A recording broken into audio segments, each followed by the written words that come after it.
우리 옆 사람에게 이렇게 인사하고 시작해 보실까요? 설날 하나님의 복 많이 받으세요. 아멘. 한 번 더 얘기할까요? 좋은 일 많이 생길 줄 믿습니다.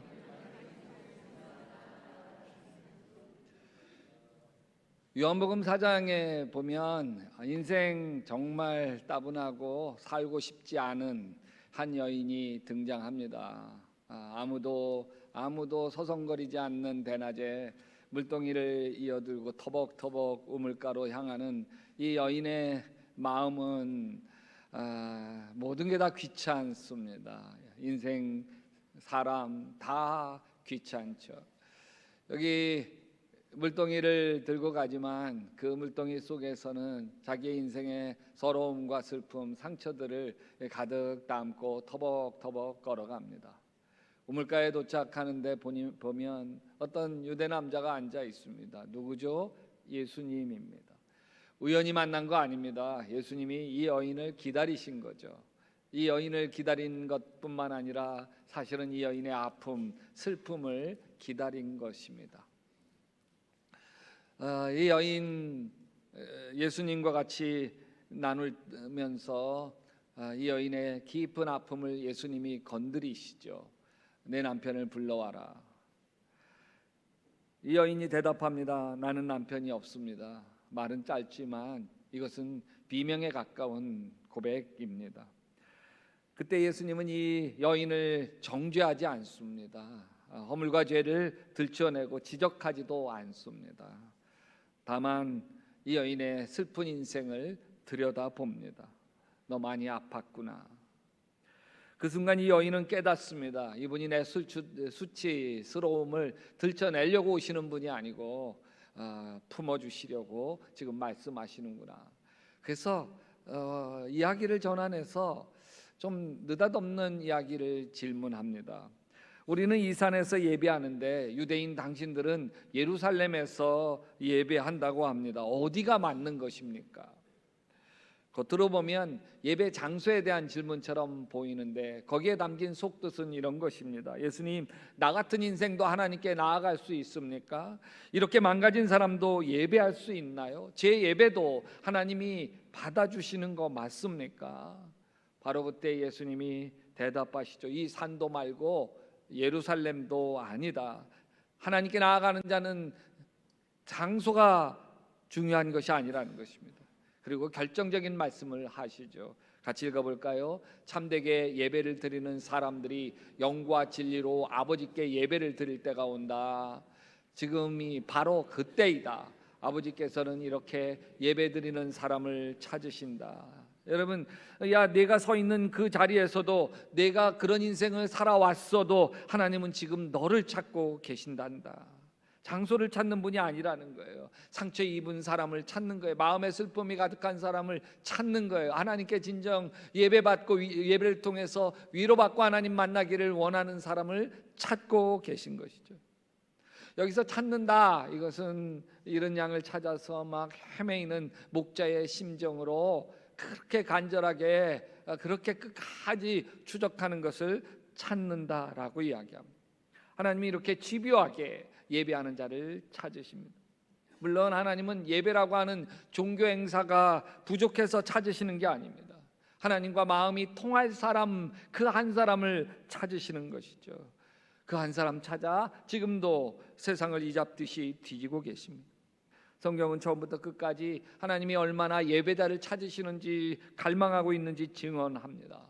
주님께서는 하늘에서 사람을 굽어 보시면서 지혜로운 사람이 있는지 하나님을 찾는 사람이 있는지 살펴보신다. 여러분, 인류 역사를 쭉 되돌아보면, 성경의 역사를 되돌아보면 하나님은 끊임없이 예배자를 찾으십니다. 아담과 하와를 하나님의 형상대로 지으셨습니다. 왜요? 하나님께 예배하게 하기 위해서입니다. 가인과 아벨 둘도 다 예배가 중요했습니다. 그런데 하나님이 가인의 예배는 받지 아니하시고 아벨의 예배를 받으시자 가인이 화가 가득해서 아벨을 쳐 죽입니다. 하나님께서는 가인과 아벨 대신에 셋이라고 하는 셋째 아들을 보내주시는데 그 셋째 아들에 이르러서 비로소 다시 예배를 시작합니다. 창세기 4장 26절 이렇게 이야기합니다. 그때 사람들이 비로소 여호와의 이름을 불렀더라. 예배를 드린 거예요. 노아의 홍수 때 다 쓸어버립니다. 노아의 가족 8명만 살아남게 되어지죠. 그 8명 왜 남기셨습니까? 그 8명이 하나님을 예배하게 하기 위해서 남기신 것입니다. 아브라함을 부르십니다. 왜 아브라함을 부르셨습니까? 하나님을 예배하도록 부르신 거고, 이삭이 예배하고 야곱이 예배합니다. 요셉 때 애굽에 갔다가 430년이 흘러갑니다. 그 사이에 이 이스라엘 백성들이 애굽의 노예가 되어집니다.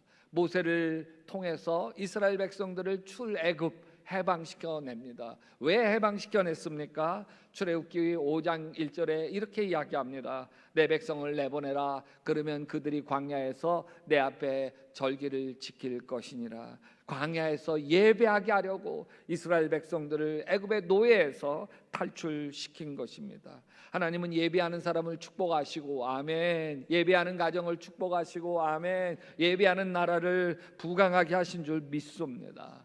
그래서 이 백성은 내가 나를 위하여 지었나니 나를 찬송하게 하려 함이니라. 우리를 예배하게 하시려고 지으셨고, 또한 하나님의 자녀로 부르신 것도 예배하게 하시려고 하나님의 자녀로 부르시고, 우리를 영원한 천국으로 인도하시는 것도 영원한 천국에서 천군 천사와 함께 예배하게 하시려고 영생의 나라로 부르시는 것입니다.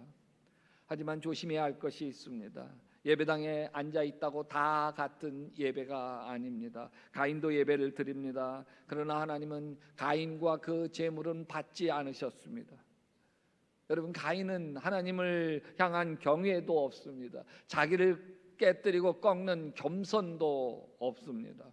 가인의 예배 속에는 하나님의 임재가 없습니다. 가인의 예배 속에는 하나님에 대한 감동과 간격이 없습니다. 가인의 예배 속에는 가인의 삶의 변화가 없습니다. 새로워지는 경험이 없습니다. 여호와 하나님이 가인에게 이렇게 이야기합니다. 죄가 너의 문 앞에 토사리고 앉아서 너를 지배하려고 한다. 너는 그 죄를 잘 다스려야 한다. 여러분, 가인이 예배를 안 드리기 때문에 죄가 문 앞에 도사리고 앉아 있는 것이 아닙니다. 가인 예배를 드립니다. 그러나 그 예배를 드려도 자신의 분심을 다스리지 못합니다. 죄를 다스리지 못합니다. 결국 예배드리던 가인이 동생 아벨을 쳐 죽입니다. 이런 가인의 예배를 이사야서에서 이렇게 이야기해요. 너희가 내 앞에 보이러 오노니 누가 이것을 너희에게 요구하였느냐? 내 마당만 밟을 뿐이니라. 성전 마당만 밟고 가는 것입니다. 하나님과 깊은 교제가 없습니다. 여러분, 오늘 우리는 하나님을 만나러 오셨습니까? 아니면 예배드리는 내 모습을 확인하러 오셨습니까? 저는 하나님이 우리의 이름을 하나하나 부르시면서 내가 찾던 예배자가 바로 너다 하시며 활짝 웃게 되시기를 바랍니다. 옆 사람에게 이야기해 볼까요? 하나님이 찾으시는 예배자가 바로 너야. 아멘. 그렇다면 하나님이 찾으시는 그 한 사람은 도대체 어떻게 예배하는 사람일까요? 예수님은 단순하게 이렇게 이야기하십니다. 하나님은 영이시니 예배하는 자가 영과 진리로 예배할지니라. 여기 영과 진리, 이거는 예배의 두 기둥입니다. 예배의 두 기둥. 영으로 드리는 예배, 이건 많은 사람들이 이렇게 생각을 합니다. 영으로 드리는 예배는 찬양할 때 눈물이 나고 또 가슴이 뜨거워지는 거 아닌가요? 물론 그럴 수 있습니다. 그러나 그게 전부가 아닙니다. 이 영으로 드리는 예배는 기분이 좋아지는 게 아니라 성령님 앞에 내가 그대로 다 드러나는 것입니다. 예배는 하나님 앞에 포장된 나가 아니라 벌거벗은 나로 하나님 앞에 서는 시간입니다. 그래서 영으로 예배할 때 이런 마음의 고백이 일어납니다. 하나님, 제가 틀렸습니다. 하나님, 제가 제 방식대로 살았습니다. 하나님, 제 고집이 너무 셌습니다. 이 고백이 나오기 시작할 때 그 예배는 이미 살아있습니다. 사도 바울은 이것을 이렇게 표현합니다. 내가 그리스도와 함께 십자가에 못 박혔나니, 같이 읽어봅시다. 그런즉 이제는 내가 산 것이 아니요 오직 내 안에 그리스도께서 사신 것이라. 이 말씀을 예배와 연결해서 풀어내면 이것입니다. 예배는 하나님 앞에서 내가 주인의 자리에서 내려오는 시간이다. 영적인 예배의 핵심은 자기 죽음입니다. 내가 죽고 예수로 사는 것이죠. 그래서 어떤 예배는 조용해도 깊고 어떤 예배는 화려해도 공허합니다. 왜냐하면 예배는 찬양의 크기가 아니라 내 자아가 얼마나 내려왔는가, 그게 예배의 깊이를 결정하기 때문입니다. 여러분, 어떤 분이 예배 시간에 내내 꼿꼿하게 경건하게 예배를 드립니다. 표정도 단정하고 자세도 바르고 겉보기에 경건하다 할지라도 예배가 끝나도 마음은 그대로고 관계도 그대로고 미움도 그대로고 고집도 그대로라면 그 예배는 영이 쏙 빠진 예배. 형식은 있지만 자아가 죽지 않기 때문입니다.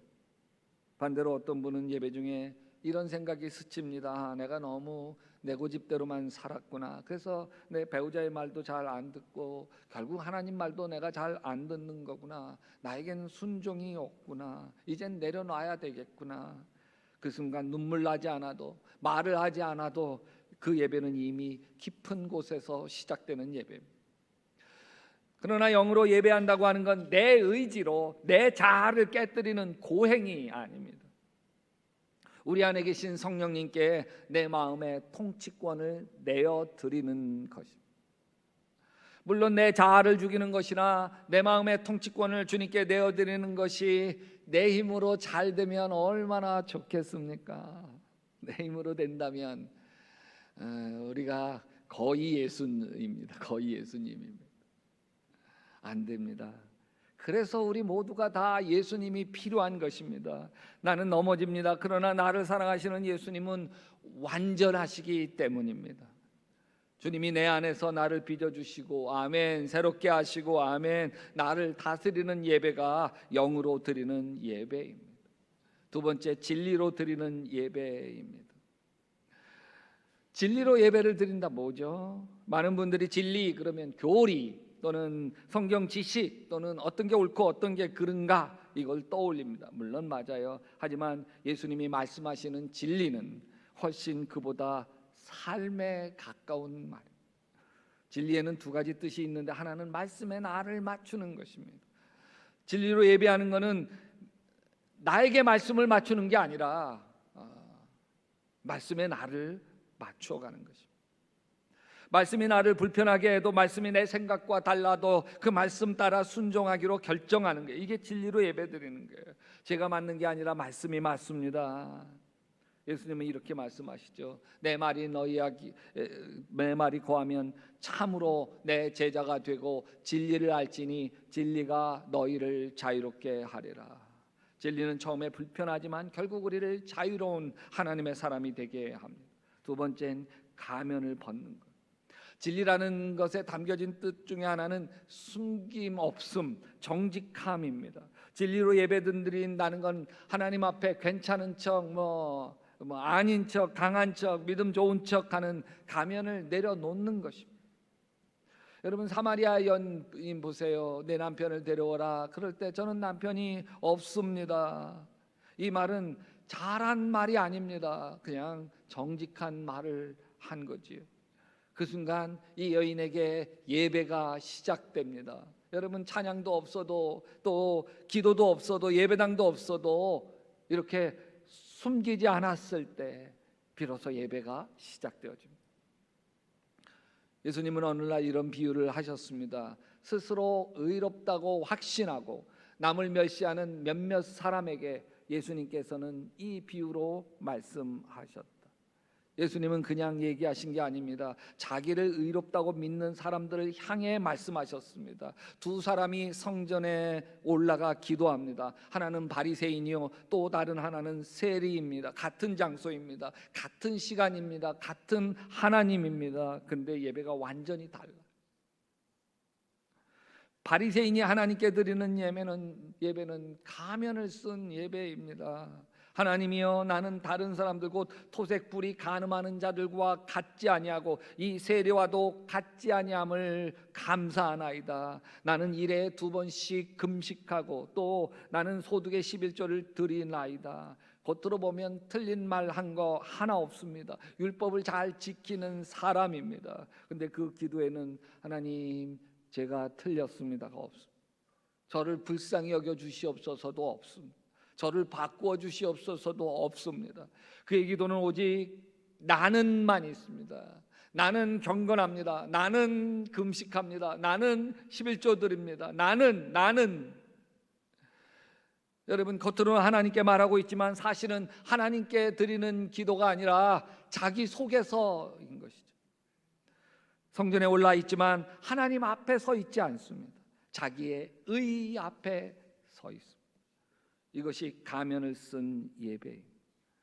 근데 세리를 보십시오. 세리는 멀리 서서 감히 눈을 들어 하늘을 쳐다보지도 못하고 다만 가슴을 치며 이르되 하나님이여 불쌍히 여기소서 나는 죄인이로소이다.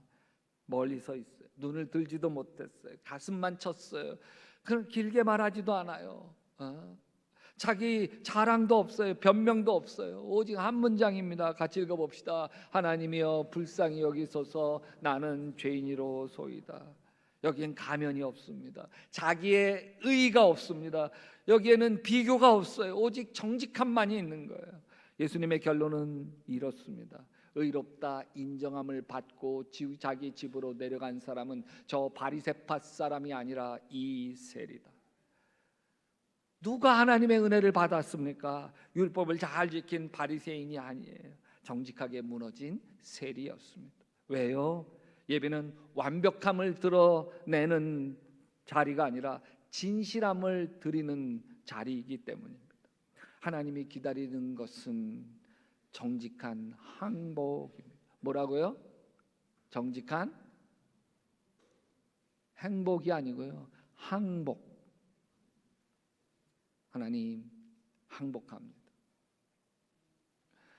하나님은 오늘 더 크고 화려한 예배당을 찾지 않습니다. 세련된 찬양이나 완벽한 설교를 찾는 것도 아닙니다. 하나님은 지금도 영과 진리로 하나님 앞에 서 있는 바로 그 한 사람을 찾습니다. 예배는 잘 보이려고 오는 자리가 아닙니다. 예배는 솔직해지려고 오는 것입니다. 하나님, 저는 이 모양 이런 사람입니다. 부끄러운 사람입니다. 그래서 진짜 예배가 드려질 때 아름다운 일이 일어납니다. 죄송합니다. 미안합니다. 내가 잘못했습니다. 말이 나오고 용서해야겠다는 마음이 들고 내가 먼저 전화 한 통 걸어야겠다고 하는 생각이 들고 내가 내려놔야 할 고집, 판단, 생각 이런 것이 보입니다. 그때 예배는 살아있는 예배로 우리에게 경험되어집니다. 오늘 이 예배 자리에서 여러분 이렇게 고백할 수 있게 되기를 바랍니다. 하나님, 오늘은 꾸미지 않겠습니다. 오늘은 숨기지 않겠습니다. 오늘 제 자아를 십자가 밑에 내려놓겠습니다. 그때 하나님이 이렇게 말씀하실 거예요. 그래, 바로 너구나. 나는 너와 같은 예배자를 찾고 있었단다. 이렇게 영과 진리로 예배할 때 예배는 예배로 끝나지 아니하고 삶으로 흘러가게 되어집니다. 우리가 예배를 바꾸고 예배가 우리를 바꾸고 아멘. 예배가 우리를 하나님의 영으로 충만하게 하고 아멘. 예배가 우리를 그리스도의 향기가 되게 할 줄 믿습니다. 예배에 대한 마지막 로마서 12장 1절 말씀을 함께 나누고 말씀을 마칩시다. 시작. 하나님은 거룩한 산 제물로 드리라. 이는 너희가 드릴 영적 예배니라.